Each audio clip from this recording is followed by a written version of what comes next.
அனைவருக்கும் வணக்கம். நான் உங்கள் சாந்தி பேசுகிறேங்க. இன்றைய பதிவில் நம்ம என்ன பார்க்க போகிறோம் அப்படின்னு பார்த்தீங்கன்னா, நாளை வைகுண்ட ஏகாதசி அன்று இந்த நேரத்தில் நீங்கள் என்ன கேட்டாலும் பெருமாள் கொடுப்பார், தவற விடாதீர்கள்னு சொல்லியிருக்கேன்.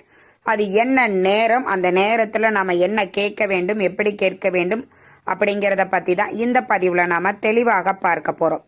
இப்போ நம்மளுக்கு நாளைய தினம் பார்த்தீங்கன்னா வெள்ளிக்கிழமையோடு நம்மளுக்கு வைகுண்ட ஏகாதசி வருது.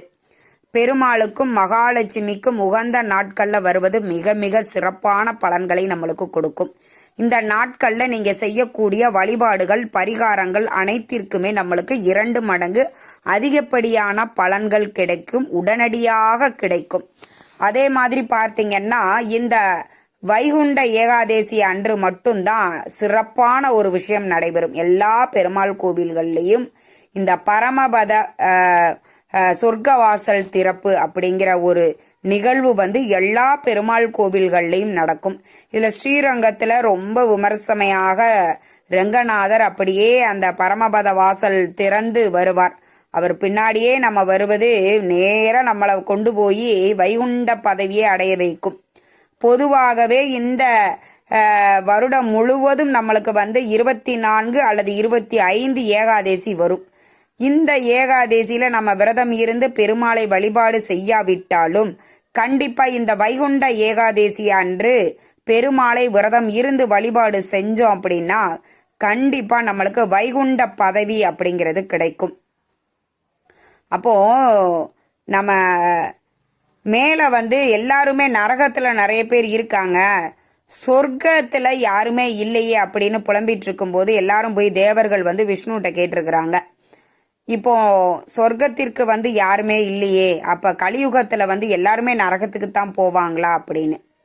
அப்ப விஷ்ணு சொல்லி இருக்கிறாரு, இந்த பரமபத வாசல் திறக்கும் பொழுது அந்த சொர்க்கவாசல் வழியாக அன்றைய நாள் அந்த வைகுண்ட ஏகாதசி அன்று யாரெல்லாம் எனக்கு பின்னாடி வருகிறார்களோ அவர்கள் எல்லாமே சொர்க்கத்தில் இடம்பெறுவார்கள் அப்படின்னு பெருமாள் சொல்லி இருக்கிறாராம். அதனாலதான் இந்த வைகுண்ட ஏகாதசி அன்று சொர்க்கவாசல் திறப்பு அப்படிங்கிற ஒரு நிகழ்வு நடக்கிறது. அந்த சொர்க்க வாசல் வழியாக நம்ம பெருமாளை வழிபட்டோம் அப்படின்னா நம்மளுக்கு வைகுண்ட பதவி அப்படிங்கிறது நிச்சயமாக கிடைக்கும்.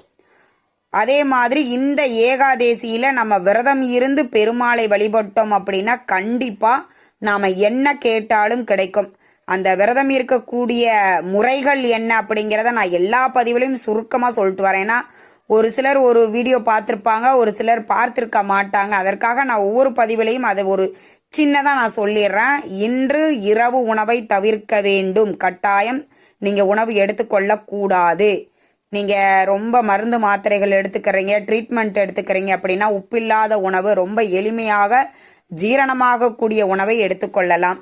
நாளைய தினம் முழுவதும் உபவாசமாக இருந்துவிட்டு சனிக்கிழமை காலையில தான் நீங்க விரதத்தை நிறைவு செய்து கொள்ள வேண்டும்.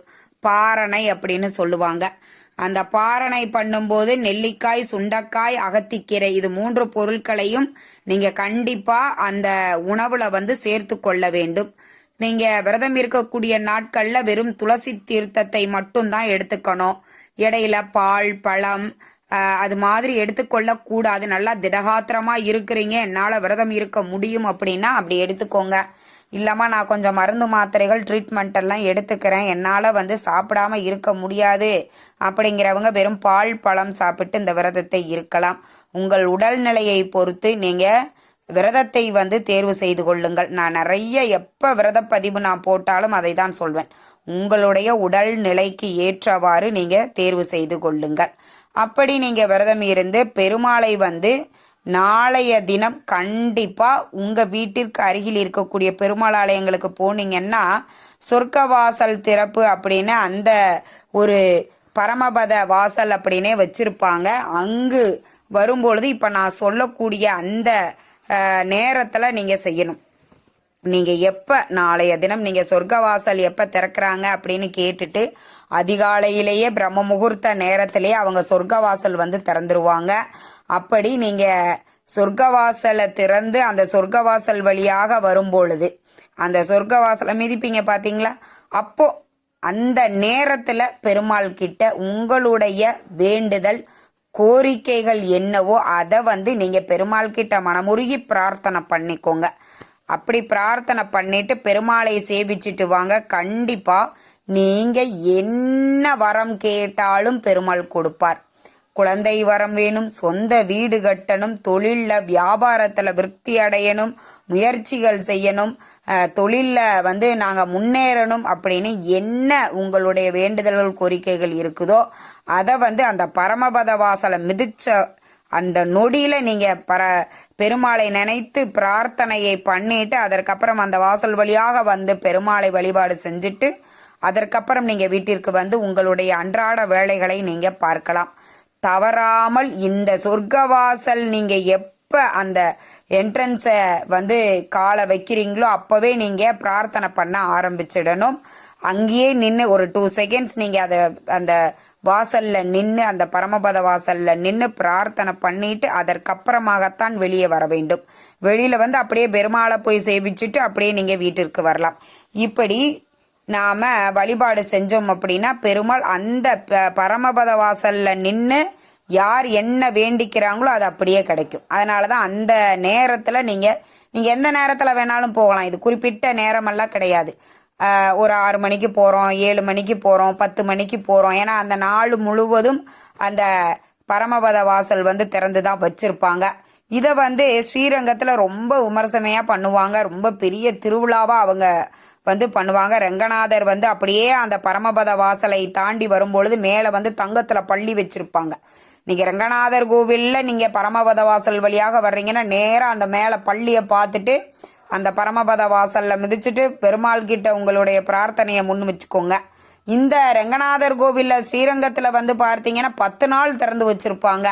அந்த நாள் ரொம்ப கூட்டமாக இருக்குமேமா, எங்களால் போக முடியாதே, நாங்கள் வெளி ஊரில் இருக்கிறோம், வெளி மாநிலத்தில் இருக்கிறோம் அப்படிங்கிறவங்க 10 நாட்கள் திறந்திருக்கும். அதில் ஏதோ ஒரு நாட்களை நீங்கள் தேர்வு செய்து கொண்டு நீங்கள் போய் அங்கே பரமபத வாசல் வழியாக வந்து பெருமாளை சேவிச்சுட்டு வாங்க. கண்டிப்பாக நீங்கள் என்ன பிரார்த்தனையை முன்வைக்கிறீங்களோ அந்த பிரார்த்தனையை பெருமாள் கண்டிப்பாக நிறைவேற்றுவார். அந்த பெருமாள் வந்த அதற்கு பின்னாடி அந்த வாசல் வழியாக வரும்பொழுது நாம் வேண்டிக் கொள்வது என்ன வேணாலும் நடக்கும். அதே மாதிரி அந்த பரமபத வாசல் வழியாக வரும்பொழுது நம்மளுக்கு வைகுண்ட பதவி அப்படிங்கிறது நிச்சயமாக கிடைக்கும்.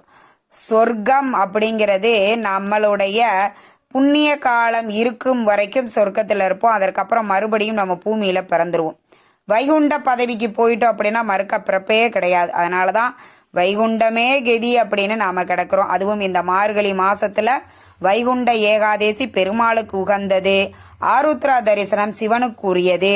இந்த 2மே மார்கழி மாதத்தில் வரக்கூடியது. மிக மிக சிறப்பான இந்த மார்கழி மாதத்தில் இந்த வைகுண்ட ஏகாதேசி அன்று பெருமாளை மனதார பிரார்த்தனை பண்ணுங்க. சகல செல்வங்களும் உங்களுக்கு கிடைக்கும்.